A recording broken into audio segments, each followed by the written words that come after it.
Ассаламу алейкум. Боркер меримдүү Аллах Тааланын аты менен баштайбыз. Урматтуу телегөрүүчүлөр, урматтуу каармандар, орозоңуздар кабыл болсун. Ушул орозого жетишкен Кудайга шүгүрлөрдү айтабыз жана сүйүктүү пайгамбарыбызга салам салаваттар болсун деп. Бүгүн сиздер менен ушул умра ажылык жөнүндө сөз кылабыз. Биз менен 7-каналда, кала бересиздер 7-каналда орозодо 30 сабак, мына буюрса сабагыбыз уланып атат. Биздин суроолорго жооп берүү үчүн Ажирети муфтийдин орун басары Жолдошбек Ажы Абдуллаев. Ассаламу алейкум, орозоңуз кабыл болсун. Алейкум ассалам, чоң рахмат. Амандашып алыңыз. Бисмиллахир-рахманир-рахим. Аллах Таалага чексиз мактоолор пайгамбарыбыз саллаллаху алейхи вассаламга саламдар жана салаваттар болсун. Урматтуу бекендештер, кадырлуу момун мусулман туугандар, ушу кирип келген, ушу болуп жаткан орозоңуздарга чын жүрөктөн куттуктайм. Кудай Таалам ушу кармаган орозоңуздарды кабыл кылган болсун. Кандай орозодо бир жакшы тилек менен, жакшы ихсандар менен, жакшы кайрымдуулук жасаган болсоңуздар, баардыгын Кудай Таалам кабыл кылып, Кудай Таалам ушу орозонун шарафаты менен жакшы белектерди бейишинен берген болсун. Алла разы болсун. Орозоңуз кабыл болсун. Анда бүгүнкү ушул теманы ачып бериңиз. Абдулла. Бисмиллахир-рахманир-рахим. Бүгүнкү тема ушу ажылык жана Рамазан туурасында экен. Эң негизги бул эме туурасында ыйык Рамазан айы болгон себептен ушу башында ушу Рамазан менен баштасак деп атабыз. Себеби пайгамбарыбыз саллаллаху алейхи вассаламдын хадиси бар. Рамазан айы келгенде бейиштин эшиктери ачылып, тозоктун эшиктери жабылып, шайтандар кишенерет дейт. Ушул айда Кудай Таала ушу баарыбызга бир жакшылыктар берген болсун. Негизи исламда 5 парыз бар. Биринчиси ошо Кудайга ишенүү, экинчиси ошо орозо кармоо, намаз окуу, зекет берүү, анан ажылык кылуу. Бул исламдагы 5 парыз. Пайгамбарыбыз саллаллаху алейхи вассалам өзүнүн сөзүндө ошо бир сахабаны көрүп ушул бейиштик деп атаган да. Дагы бир сахаба келип ушул эң ушу эмеде амалдар ушу бейишке кире турган жакшылык амалдар аябай көп. Ошонун кайсысын аткарсам бейишке кирем, мага ошону бир бейишке кире турган жолду үйрөтүңүз дегенде пайгамбар саллаллаху алейхи вассалам сен эң биринчи Кудайга шерик кошпо. 5 убак намазыңды убагында оку, орозоңду жылына карма. Кудай Таала байлык бере турган болсо зекетиң бер. Анан өмүрүндө бир жолу ушу ажылык парызын аткарсаң бейишке киресиң деген да. Ошон үчүн бул ажылык амалы бул парыз амал. Куранда да Алла Таала валиллахи лан-насу хиджул байти ман истата илейхи сабила. Чамасы жеткен ар бир адамга ажылык парызын аткарып, ажылык амалын кылуу бул мусулман үчүн парыз деп айтылган. Ошон үчүн ажылыкка ар бирибиз Кудай Таала канча мүмкүнчүлүк берсе, ошо мүмкүнчүлүгү жараша парыз амалды аткаруу бул мусулманчылыктын эмеси, милдети. Пайгамбар саллаллаху алейхи вассалам башка хадисинде дагы ажылык кылгыла, силерге ажылык парыз кылынды деген. Ошон үчүн кимдин мүмкүнчүлүгү жеткен болсо, бул ажылык амалын аткарып, милдетинен кутулуу ар бир мусулмандын милдети болуп эсептелет. Ошондон ар бирибиз ошо ажылык парызыбызды аткаруу бул ар бирибиздин милдетибиз болуп саналат да. Бүгүнкү күндө бизде азыр ажылык амалдары боюнча мисалы кайсы жылдар, мурунку жылдар мисалы ажылык деген эмне, умра деген эмне деген элибизде түшүнүк мындай төмөнүрөөк болуп, талап азыраак болгон болсо, мына бүгүнкү ушул мезгилде ошо мусулманчылыкты түшүнүп, Кудайды түшүнүп, намаз, парыз, орозо парыз экенин түшүнүп, ошондой эле ажылык да парыз экенин түшүнүп, бүгүнкү күндө ушу ажылыкка ушундай адамдарыбыз ажиотаж болуп ушу барсам деген аябай Кезек күткөндөр көп. Кезек күткөндөр көп. Биз ушу ажылык амалдарын баштаганда дагы ушу былтыр 2 саатта 6 мүнөттө толгон болсо, 1 саатта 6 мүнөттө толгон болсо, быйыл ярым саатта эле толуп калды да. Талап күчтүү. Кудай Таалам ошо кимдин ошо ажылыкка ниет кылган болсо, ниетин кабыл кылсын, ажылыкка барууга насип кылсын дейбиз. Себеби бул ажылык амалы кимде ким ажылык амал кыла турган болсо, Кудай Таалага көптөгөн жакшылыктар берет. Кудай Таала алардын ичинде ким ажылык кыла турган болсо, энеден туулгандай күнөөсүн кечирем деп атат. Экинчиси ким ал ажылыкка барып ажылык кабыл кылган болсо, ал сөзсүз ал адам бейиш бир гана ажыр сыйлыгы, бир гана бейиш болот дейт да. Да кимде ким ошо ажылык амалын кылып, эгер ал ажылык кабыл болгон болсо, ал адам бул жашоодо эч качан ал адам жакырчылыкты көрбөйт дейт. Ошондой бул ажылык боюнча көп эмелер пайгамбар саллаллаху алейхи хадистери аябай көп. Башка бир хадисинде дагы пайгамбар саллаллаху алейхи мечитте намаз окуп турган кезде бир сахабалар келип пайгамбар саллаллаху алейхи менен чогуу намаз окуп калышканда, анан намаз окуп бүткөндөн кийин пайгамбар саллаллаху алейхи келип жанына отуруп калганда пайгамбар саллаллаху алейхи айткан: "Силер мага бере турган суроону өзүңөр айтасыңарбы же мен айтайынбы?" дегенде, "О Аллахтын элчиси, өзүңүз айтыңыз" дегенде, анан силер ушу ажылык боюнча баардык ушу таваф, жанагы Сафа, Марва, шайтанга таш атуу, бүт жанагы Мина, Арафат ушул боюнча сурайын деп келдиңерби деген. "О Аллахтын элчиси, биз ошол суроолордун сурап, ушулардын сооптору жөнүндө сурайбыз деп келдик" деген да. Ошондо пайгамбар саллаллаху алейхи айтты: "Кимдеги ошо таваф кылып, эки рекет намаз окуй турган болсо, бир кулду азат кылгандай соопка болот" деди да. Кимдеги ошо Минага барып, Сафа, Марвада чуркай турган болсо, ал жерде баягы 70 кулду азат кылгандай соопка болот. Жана ошондой эле шайтанга баягы таш ата турган болсо, Кудай адамга келе турган бир баляны алып коем деди да. Кимдеги ошо Арафат тоосуна барып тура турган болсо, анын күнөөсү жамгырдын тамчысынан да көп боло турган болсо, же топуракта, жүзүнүн жүзүндө топурактан, кумунан да көп боло турган болсо, мен аны күнөөсүн бардыгын кечирдим. Энеден тоолгандай күнөөсүн жок кылдым деп Куранда Алла Таала айткан. Ошон үчүн ушундай соопка болот. Күнөөдөн тазаланып, ушундай бир чоң соопка болот деген да. Ошон үчүн биз ажылыкка бул кимге парыз болгон болсо, ошо ажылык амалын аткарып, парызынан кутулуп, ошо Кудай Таала ошо бере турган чоң соопторго ээ болоюн деген ниетте гана ажылык кылыш керек.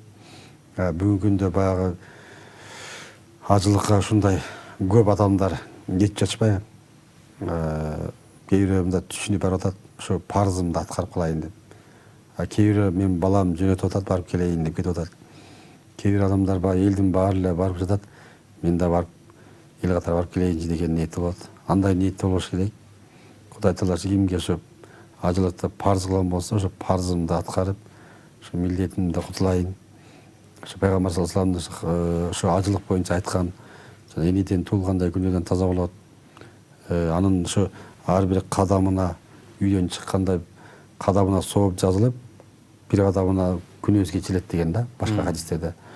Ошол эки соопторго ээ болоюн деген ниет менен барыш керек да. Анан ушул быйылкы бара турган биздин ажылык квота канча адам барат? Кудай буйрса, Кайсы айда барышат? Бизге 6060 квота бөлүнгөн. Анын ичинде ажы башчылар, врачтар, штаб менен жалпы калгандардын бардыгы ажылыкка берилген.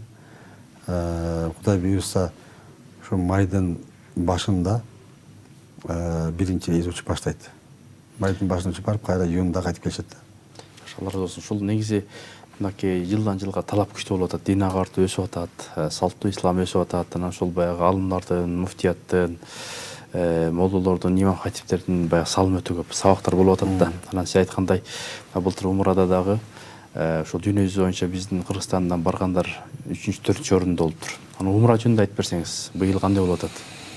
Анча-мынчалардын сертификаттарын алдыңыздар окшойт. Умра боюнча дин тутуу эркиндиги жана диний бирикмелер жөнүндө мыйзам кабыл алынып, жогорку кеңештен өтүп, президентибиз Садыр Нуркачиев кол койгондон баштап атайын ошо мыйзам алкагында президенттин алдындагы улуттук агенттик, дин иштери боюнча улуттук агенттиктен атайын жобо тартиптер иштелип чыгып, ошол жободо фирмалар менен, фирмалар через муфтият менен ошо келишим түзүп иштесе болот деп жазылган. Ошонун алкагында атайын Азирети муфтинин ошо жобого ылайык, тиркемеге ылайык комиссия түзүлүп, туруктуу ведомстволук аралык комиссия түзүлгөн. Ал комиссиянын ичинде ошо дин иштери боюнча улуттук агенттиктен жана ошондой эле коопсуздук комитетинен, алымдар кеңешинен, борбордук текшерүү комиссиясынан болуп 15 адамдан турган комиссия түзүлүп, комиссия анын жоболору иштелип чыгып, анан Кыргызстан боюнча жарыя бергенбиз. Ошо ким умраны уюштурам деген фирмалар болсо, муфтияттан келип аккредитациядан өтсүн деп жарыя берип, аккредитациядан 46 турфирмалар умра уюштурабыз деп документ тапшырышып, ошону алганда аккредитациядан 46-сын баардыгы өтүп, баардыгына старт берилген. Быйыл пилоттук кылып уюштуруп көргүлө. Ким канчалык уюштурулат, канчалык эме берилет деп шанс берилип, бүгүнкү күндө Кудайга шүгүр, фирмалар аябай жакшы иш көрсөттү. Арасында баягы көч бара-бара оңолот дегендей, быйыл биринчи жыл болгон себептен арасында ушундай жогорку деңгээлде уюштуруп, муфтияттын тартибинен чыкпай аябай жакшы уюштуруп аткан фирмалар да бар. Ошол учурда баягы кемчилик кетирип аткандар да бар да. Эми бизде бар бир нерсени бизде комиссия карап талдап турат. Алардын үчүн атайын кимде бир кандай бир кемчилик болсо эскертүү берилет, акт түзүлөт. Ошентип азыр бүгүнкү күндө умра бир тартипке түшүп калды десек болот. Себеби деген буга чейин умра деген ушундай баягы ким кайсы фирма уюштуруп атат, ажыларыбыз кайсы фирма менен барып атат, канча сом менен барып атат, барганда каяка жатып атат, алардын көзөмөлү такыр болгон эмес да. Себеби бизге бир эле мисал болду, ошо баягы пандемия болгондо ушундай баягы умрачылардан келди дегенде бизге тапшырма келди, кайсы фирма менен барган, кимдер барып келген, канча киши барган, ошону тактагыла дегенде биз тактай албай туруп калдык да. Кайсы фирма менен ким барган, канчадан барган экен, ал кайсы фирмалар алып барган, ушундай баягы башылман болуп калган кезде биз дагы тизме чыгара албай калдык да. Могу адамдар могу фирма менен барып айта албай калдык да. Азыр бүгүнкү күндө болсо бизде азыр 46 фирма умраны уюштуруп жатат. Ооба. Саны бар. Анан Ар бир фирма канча адам алып кетип атат, канча сом менен кетип атат, баардыгы базада данный көрүнүп турат. Айдай ачык. Айдай ачык. Андан тышкары эме болуп атат. Мисалы биз талап коюп койгонбуз. Умра башчылар дин кызматкери болуш керек деген талап койгонбуз. Ошол эле учурда мына биздин дин кызматкерлерибиз ошо умра башчы болуп барып келип атышат да. Анан умра боюнча элдерде баягы ар кандай ойлор болушу мүмкүн. Умра боюнча бүгүнкү күндө азыр бизде баардыгы ошо деменин баардыгы, тартиптин баардыгы биз фирмалар уюштуруп атат, муфтияттан эч кандай баягы жардам болгон жок деген сөз болушу мүмкүн. Биздин эң биринчи баягы дин тутуу эркиндиги жана диний бийликмелер жөнүндө мыйзамда ажылыкты умраны уюштуруу бир гана Кыргызстан мусулмандар дин башкармалыгына деп жүктөлгөн да. Муфтият өзү эле уюштурса болот эле. Полный баягы Кыргызстан боюнча бизде 9 казет бар да, 2 шаар, 7 областтын өзүнүн өкүлдөрү бар. Андан тышкары 55 хатибиятыбыз бар. Андан тышкары бизде жагындай 4000 жакын имам бар. Ошолор менен баягы уюштуруп баштасак болот эле, бирок биз баардыгын монополия кылбай, ошо фирмаларга дагы мүмкүнчүлүк берип чогуу иштешели деген максатта ишермен көрсөткүлө деп мүмкүнчүлүк берилди да. Эң биринчи аларга, фирмаларга дагы умраны уюштурууга мүмкүнчүлүк берилди. Биринчи. Экинчиси, биз аларга жарыя берип атабыз. Массалык маалымат каражаттарына кимде ким умра кылам десе, ошол фирмалар менен барсаңыз болот. Булар бизден аккредитациядан өткөн деп аларга жарыя берип атабыз. Анан үчүнчү, бизге аларга дин кызматкерлерин неме кылдык, умра башчы кылып берип атабыз. Андан тышкары биз баардык имамдарга атайын буйрук кылып жөнөткөнбүз. Ушул фирмалар бизден аккредитациядан өттү. Эгер иштеше турган болсоңор, ушул фирмалар менен иштешкиле депчи. Андан тышкары эгер фирмалар имамдар менен сүйлөшүп, мисалы жарыяларды мечиттерге илип, мүмкүнчүлүктөр бар да. Имамдар аркылуу умрага жарыя бердик деп ушундай бир колдонсо болот. Ушундай мүмкүнчүлүктөр аябай көп мүмкүнчүлүктөр берилди да.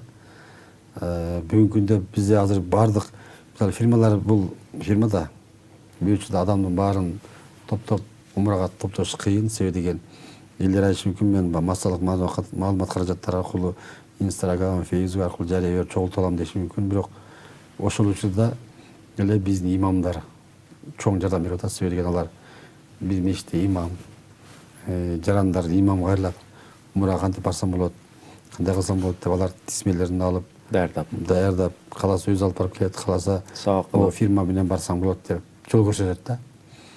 Анан биздин имамдарыбыздын мындай чоң зор салымы бар десек болот да. Жакшы устаз, анан мынакей ушул азыр биздин 5 мүнөттөй убактыбыз калды тамла.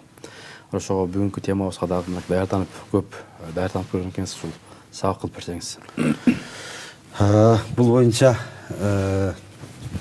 мен эме деп айтат элем, Куранда Алла Таала ажылыкты мен ушу мүмкүнчүлүгү жеткендерге парыз кылдым дейт. Ошон үчүн мүмкүнчүлүгү жеткен адамдардын баардыгы бул ажылык амалын кылуу милдеттүү. Эми Кудай Тааладан дуа кылып, ошо очередь жетип барганга аракет кылыш керек ар бир адам. Андан тышкары пайгамбар саллаллаху алейхи вассалам хадисинде дагы мен ажылыкты силерге парыз кылдым, ажылык кылга деп пайгамбар саллаллаху алейхи вассалам дагы башка хадисинде келген. Дагы бир хадисинде кимде ким ажылык кылып, эч качан жаман сөз сүйлөбөй, жаман нерсени айтпай ажылык кыла турган болсо, ал эниден туулгандай күнөөдөн таза болуп кайтат деп пайгамбар саллаллаху алейхи вассалам хадисинде келген да. Ошон үчүн биз бул жашоодо Кудай Таала бизге канча өмүр берген болсо, ошол өмүрдө ажылыкты мүмкүнчүлүк жетип, кудурет жеткен болсо, бул ажылык амалын аткаруу парыз да. Ошон үчүн биз ар бирибиз Кудай Таала бизге берген ден соолук, байлык, эгер ошо шариятта нисап деп коет да. Кимдин ошо нисабы өлчөмү жеткен болсо ажылыкка, ошол адам сөзсүз ажылыкка барыш керек. Ажылыкта барганда Кудай Таала ошо ага мүмкүнчүлүк бергенде, ошол экени бир жакшы ниеттер менен иннамал амал бинният дейт го, ар бир нерсе ниетке жараша болуш керек. Ошондо ошо хадистин айтат, эгер ким кайсы бир ниетте бара турган болсо, ал ошол ниетине жетет дейт да. Ошон үчүн биз аерде ажылыкка баратканда ниетинде ошо мамлекет бар, көрүп келейинчи деген бир ниет болуп калбаш керек. Жокса элдин баары барып атат, мен дагы ошо барып коеюн, же бир ажы деген атка конуп калайын деген максаттарда болбош керек. Бир гана ошо Кудайдын ыраазычылыгы, Кудай Таала мага ошо эң биринчи ошо өзүнө ишенүүнү, жана пайгамбарыбыздын жалгыз элчи экенине ишенип, орозо келгенде бир ай орозо кармап, анан 5 убак намазын убагында окуп, зекетин берип, анан ажылык амалын да аткарышым керек деп ар бир адам чын жүрөктөн жакшы ниет кылыш керек да. Устаз, быйылкы ошол ажылыктын наркы канча болду? Ажылыктын наркы быйыл негизи былтыркы эле баада болду. Былтыр $4400 болгон. Бирок эмесин курбанчылыгын өздөрү $190 чыгарышкан да былтырчы. Быйыл деле эме болду. Жалпы 4650 болду. Буга деген эме эле кошулду да.